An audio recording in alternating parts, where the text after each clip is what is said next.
dari Anyer. Anyer langsung fresh.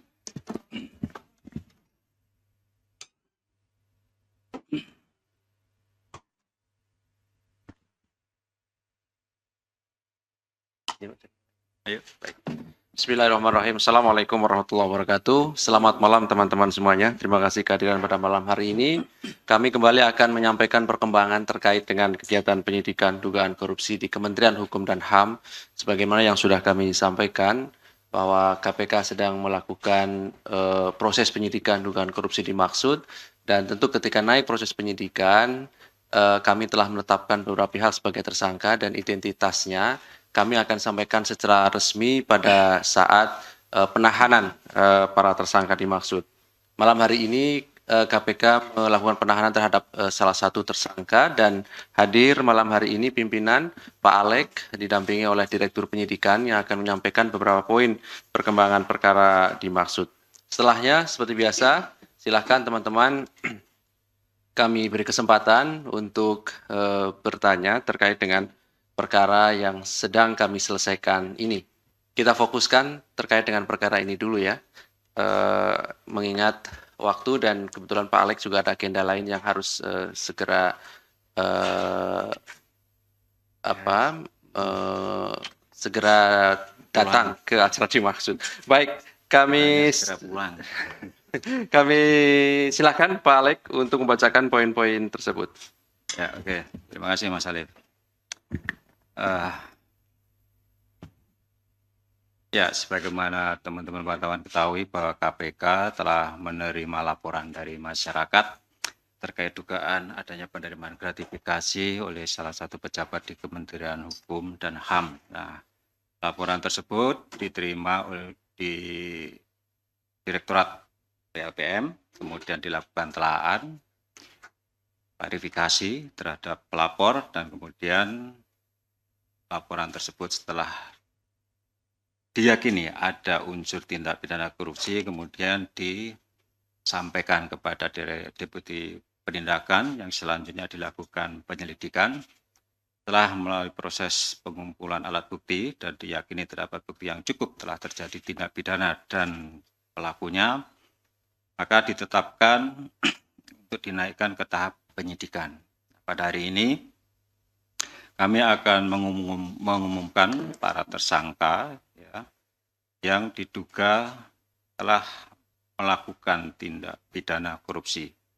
Yang pertama adalah EOSH, ini Wamenkumham, kemudian YAM, ini pengacara, YAR, asisten pribadi dari EOSH, dan HH, wira swasta dan Direktur Utama PT CLM.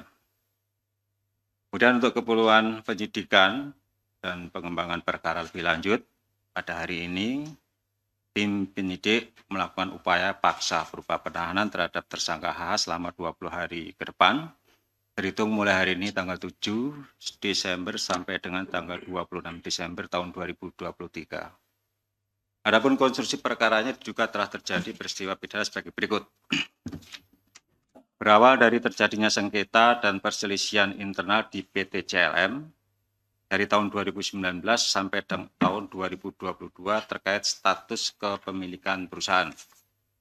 Untuk menyelesaikan sengketa tersebut, HH selaku Direktur Utama PT CLM berinisiatif mencari konsultan hukum dan sesuai dengan rekomendasi yang diberikan, maka disarankan atau diperoleh untuk menunjuk atau meminta bantuan pada EOSH. Sebagai tindak lanjutnya, sekitar bulan April tahun 2022 dilakukan pertemuan di rumah dinas EOSH yang dihadiri oleh HH bersama staf dan pengacara PT CLM, EOSH, YAR, dan YAM. Dengan kesepakatan yang dicapai yaitu EOSH siap memberikan konsultasi hukum terkait administrasi hukum umum PT CLM. EOSH kemudian menugaskan YAR dan YAM sebagai representasi dirinya. Besaran fee yang disepakati untuk diberikan HH kepada EOSH sejumlah sekitar 4 miliar rupiah. Selain itu juga ada permasalahan hukum lain yang dialami HH di Baris Krim Polri, dan untuk itu EOSH bersedia dan menjanjikan proses hukumnya dapat dihentikan melalui SP3 dengan adanya penyerahan uang sejumlah sekitar 3 miliar rupiah. Sempat terjadi hasil RUPS PT CLM terblokir dalam sistem administrasi badan hukum Kemenkumham karena akibat dari sengketa internal PT CLM, sehingga HH kembali meminta bantuan EOSH untuk membantu proses buka blokir, dan atas kewenangan EOSH selaku Wamenkumham, maka proses buka blokir akhirnya terlaksana. Informasi buka blokir disampaikan langsung oleh EOSH kepada HH. Selain itu, HH juga memberikan uang sejumlah sekitar 1 miliar untuk keperluan pribadi EOSH maju dalam pencalonan Ketua Pengurus Pusat Persatuan Tenis Seluruh Indonesia. Dari kesepakatan antara HH dan EOSH untuk teknis pengiriman uang, diantaranya melalui transfer rekening bank atas nama YAR dan YAM. KPK menjadikan pemberian uang sejumlah sekitar 8 miliar rupiah dari HH kepada EOSH melalui YAR dan YAN sebagai bukti permulaan awal untuk terus distribusi dan dikembangkan lebih lanjut terkait dengan penerimaan lainnya. HH sebagai pihak pemberi disangkakan melanggar pasal 5 ayat 1 huruf A atau huruf B atau pasal 13 Undang-Undang Nomor 31 Tahun 99 tentang pemberantasan tindak pidana korupsi sebagaimana telah diubah dengan Undang-Undang Nomor 20 Tahun 2001 tentang perubahan atas Undang-Undang Nomor 31 Tahun 99 tentang pemberantasan tindak pidana korupsi. Demikian saya sampaikan, terima kasih. Baik, terima kasih Pak Alek yang sudah membacakan pengumuman dan juga penahanan terhadap para tersangka dugaan korupsi di Kementerian Hukum dan HAM. Ada 4 orang yang ditetapkan sebagai tersangka. Hari ini 1 orang tersangka atas nama HH ditahan di rutan KPK sampai nanti tanggal 26 Desember 2023. Sebagai bukti permulaan terjadinya dugaan korupsi dimaksud adalah terkait dengan pemberian sejumlah uang 8 miliar rupiah. Ini sebagai pintu masuknya gitu ya teman-teman, pintu masuk untuk proses penyidikan lebih lanjut yang terus kami kembangkan. Silakan. Oke, 1, 2, 3, 4 boleh. Langsung Mas Chandra. Pertama, Pak Helmut Hermawan ini berkali-kali bilang bahwa dia tuh diperas sama Wamenkumham, dan kalau beberapa rilis dia merasa bahwa kayaknya nggak pantas jadi tersangka karena kan dia korban gitu. Nah kalau di KPK, kalau konteksnya dia meres tapi diperas tapi tetap ngasih suap, apakah dia layak jadi tersangka gitu? Yang kedua, Wamenkumham kan harusnya dipanggil hari ini, terus dia bilang katanya sakit. Nah, apakah KPK sudah menjadwalkan pemanggilan ulang untuk dia? Terus yang ketiga, salah satu pengacara pelapor dari kubu IPW pernah bilang bahwa bukan cuma Pak Helmut doang yang dimintain uang, tapi ada pihak-pihak lain juga yang pernah dimintain uang oleh Wamenkumham. Apakah KPK sudah mengetahui itu? Itu.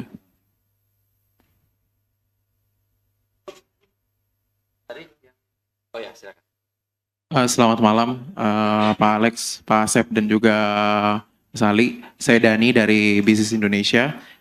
Pertama, pertanyaan saya, tadi disebutkan dalam konstruksi perkara bahwa ada intervensi ya dari EOSH terkait dengan membuka blokir kalau nggak salah ya, yang untuk terkait dengan RUPS itu.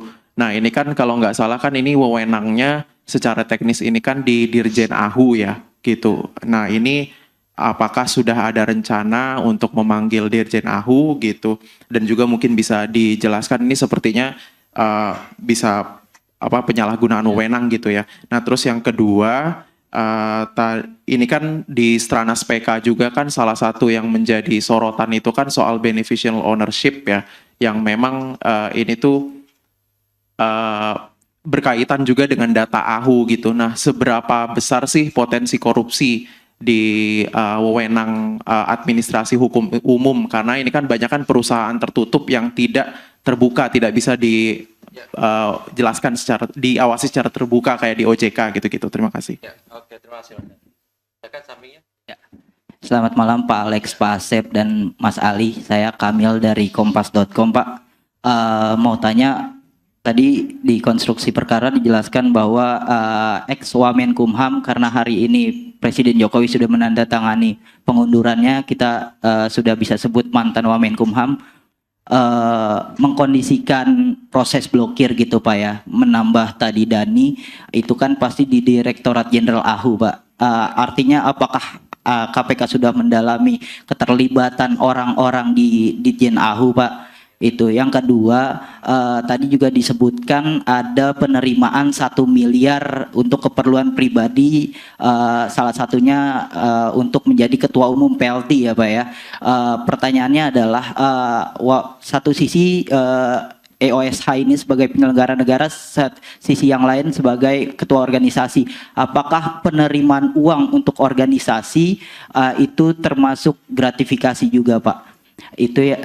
Kemudian yang berikutnya Pak, terkait pra peradilan Pak, ini kan yang berdasarkan informasi yang diperoleh dari Pengadilan Negeri Jakarta Selatan Pak, Wamenkumham mempermasalahkan hukum acaranya Pak, karena Pak Alex mengumumkan Wamenkumham itu sebagai tersangka 9 November Pak, sedangkan informasi dari PN Jakarta Selatan itu LKTPK-nya tanggal 27 September, sprindiknya 29 November, sprindiknya 24 November dan SPDP-nya 29 November.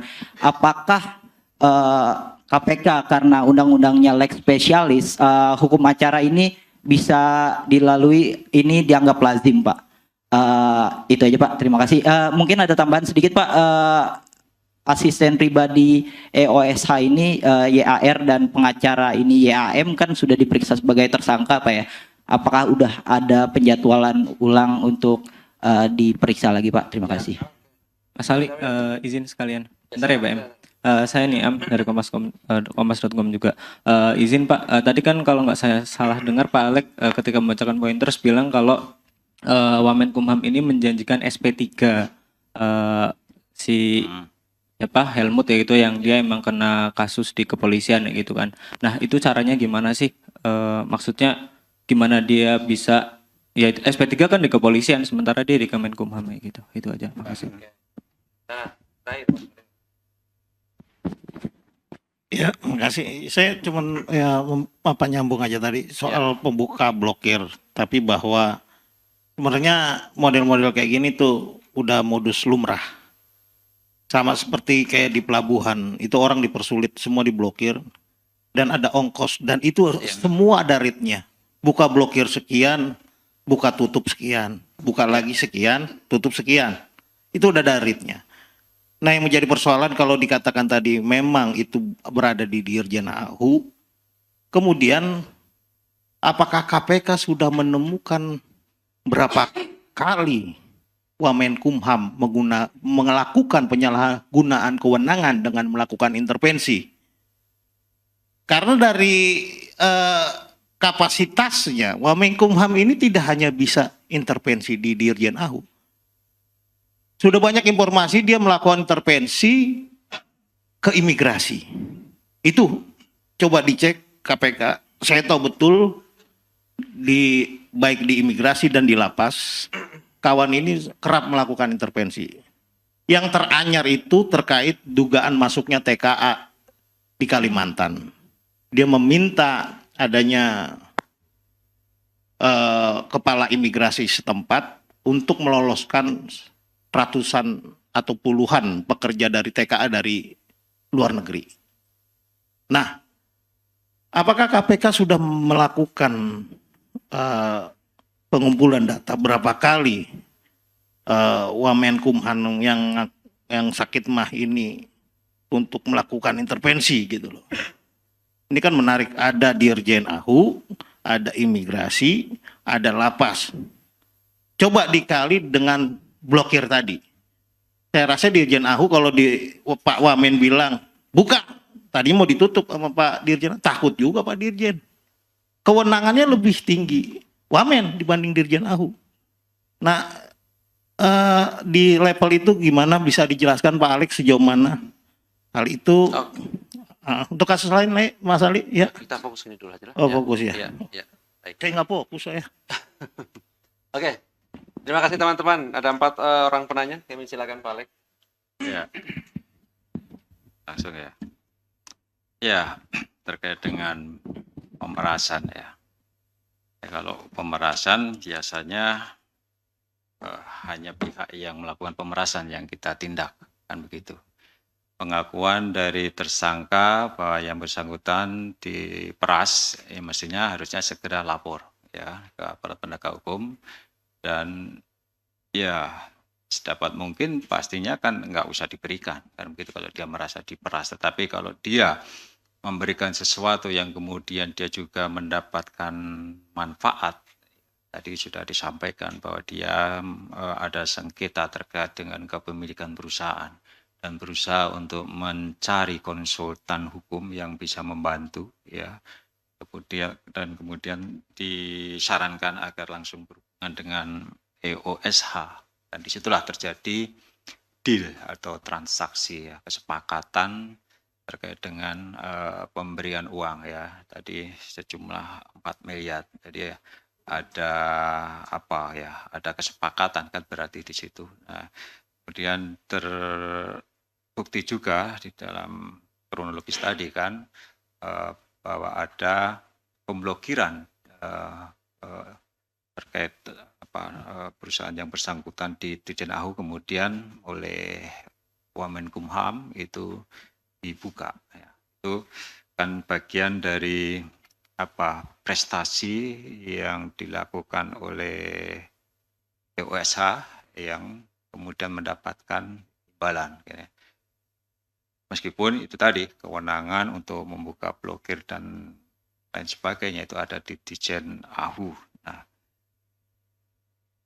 Nah, itu tadi kalau pemerasan tentu hanya pihak yang melakukan pemerasan yang kita tindakkan gitu. Kemudian terkait dengan Wamenkumham tidak hadir karena sakit, ya pasti nanti ada pemanggilan ulang kan begitu. Terkait dengan penerimaan lainnya, tadi saya sampaikan bahwa ini akan didalami lebih lanjut oleh penyidik. Terkait dengan intervensi buka blokir, apakah Dirjen AHU juga akan dipanggil? Kembali lagi, ini juga pastinya di dalam proses penyidikan dan perkembangan penyidikan nanti akan didalami lebih lanjut apa saja hal-hal yang dilakukan oleh EOSH selaku Wamenkumham, ya, seberapa banyak dia melakukan intervensi dan apakah dalam setiap intervensi itu ada imbalan ya yang diberikan oleh pihak-pihak yang berkepentingan, tentu saja dengan administrasi hukum umum maupun tadi di tempat yang lain terkait dengan imigrasi. Ya, informasi-informasi tersebut tentunya harus diklarifikasi berdasarkan bukti-bukti yang nanti akan didalami lebih lanjut oleh penyidik. Kemudian penerimaan uang untuk organisasi.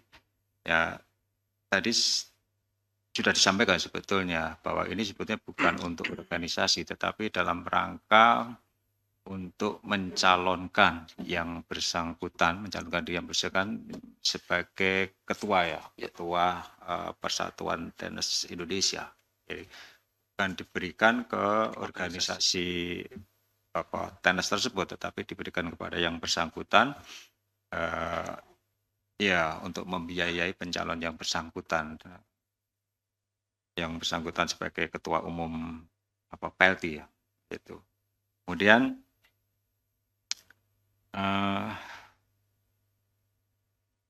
terkait dengan pengumuman tersangka di KPK itu kan pada tahap penyelidikan. Ketika ekspos dan diputuskan naik penyidikan, sebetulnya sudah ada tersangkanya. Bahkan di periode pertama saya dulu sebelumnya, begitu selesai ekspos, diputuskan tersangka langsung diumumkan. Kan begitu dulu. Nah, tidak SOP atau sebetulnya nggak ada perubahan di dalam ketentuan itu, cuma kebijakan sekarang untuk memberikan kepastian hukum kepada tersangka, maka kami hanya akan mengumumkan ketika dilakukan upaya paksa penahanan. Meskipun teman-teman sebetulnya sudah tahu ya, jauh sebelum kita umumkan secara resmi pun ya, teman-teman sudah tahu para tersangka itu, kan begitu. Jadi sebetulnya tidak ada, bahkan ya belakangan para pegiat anti korupsi termasuk para mantan pimpinan meminta supaya apa? Supaya kembali lagi seperti dulu ya, begitu ekspos selesai pimpinan setuju naik penyidikan langsung diumumkan, gitu kan. Sekalipun mungkin sprindiknya belum terbit, dan seperti itu. Jadi tahapan di KPK seperti itu ya. Jadi sampai dengan saat ini belum ada perubahan, kecuali nanti sudah ada perubahan. Misalnya pada tahap penyidikan terbitkan sprindik umum dulu, ya. Nanti pada tahap penyidikan baru diperoleh alat bukti dan siapa tersangkanya baru di tahap penyidikan. Nah, ini SOP-nya belum kami ubah ya. Ya meskipun undang-undangnya berubah. Dulu itu kenapa kita tetapkan tersangka pada tahap penyelidikan ke penyidikan, karena KPK tidak memiliki kewenangan untuk menerbitkan SP3. Jadi harus pada tahap penyelidikan itu sudah harus benar-benar kuat alat buktinya supaya ketika naik penyidikan ya sudah harus berakhir sampai ke persidangan. Itu sampai sekarang masih dipakai mekanisme seperti itu. Jadi saya kira seseorang ditetapkan tersangka itu karena kecukupan alat bukti ya, kecukupan alat bukti ya, dan untuk menetapkan siapa tersangkanya ya, perbuatan pidananya ada, alat buktinya cukup, kemudian ditetapkan tersangka. Saya pikir itu mekanisme yang sejauh ini sampai dengan saat ini dipakai oleh KPK. Kemudian urusan SP3, kenapa bisa? Kenapa tidak bisa? Kan begitu kan, saya balik lagi, kenapa tidak bisa? Siapa aja bisa ngurus, kan gitu kan, saya punya duit, kan gitu kan. Sama aja kan, pengacara bisa mempengaruhi hakim. Kok bisa? Kan dia bukan yang memutuskan hakim. Ya, bisa aja. Kan namanya juga barangkali kenal baik dengan pihak Barreskrim atau penyidiknya, bisa saja. Ya, dalam banyak kasus kan seperti itu, meskipun tidak punya kewenangan untuk menerbitkan SP3, tapi kalau dia punya link atau relasi atau hubungan baik dengan ya pihak-pihak yang berkepentingan, itu semuanya bisa, kan begitu. Inilah yang istilahnya mafia hukum atau apa kan, dan sebagainya kan seperti itu memang kejadiannya. Tidak saja orang-orang yang mempunyai kewenangan itu saja yang bisa mengatur, tetapi pihak di luar pun kadang-kadang dia bisa mengatur sepanjang itu tadi ada harga dan cocok ya sudah terjadilah di situ kan begitu. Jadi, kemudian terkait buka blokir run swap ya ini apapun namanya ya, membuka blokir ketika sebuah perusahaan diblokir aktenya atau apapun, praktis dia nggak bisa bekerja atau mengadakan kegiatan-kegiatan rapat umum pemegang saham, pengalian saham dan lain sebagainya pasti nggak bisa, dan itu pasti akan merugikan buat perusahaan. Nah, tentu saja ketika pembukaan blokir itu dilakukan dengan menyalahi aturan, ya disitulah kemudian terjadi transaksional ya, bisa dibuka asalkan saya bantu buka asalkan dan lain sebagainya ya. Buka rekening bank pun kadang-kadang seperti itu. Makanya kami di KPK juga hati-hati ya, dalam melakukan blokir rekening bank itu ya. Kami membatasi, pokoknya kalau buka memblokir rekening itu 1 bulan. Kalau tidak masuk dalam berkas harus segera dibuka. Jangan sampai memblokir rekening tetapi kemudian di dalam berkas perkara itu tidak ada. Nah, ini yang dulu sering terjadi. Bahkan orangnya sudah dipidana, keluar dari penjara, rekeningnya masih diblokir. Ada juga dulu seperti itu. Ya, ini sudah kami perbaiki administrasinya sehingga kami bisa mengikuti rekening-rekening yang masih terblokir itu, sehingga bisa segera ditindaklanjuti untuk membuka. Transparansi itu yang kami kedepankan. Jadi beberapa hal itu yang bisa saya sampaikan. Saya kira cukup ya. Iya. Baik. Yang mana? Yang mana?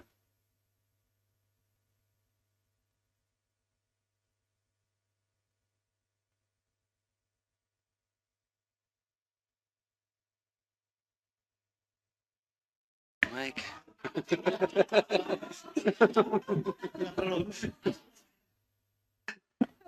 Ya itu yang soal tadi saya bilang.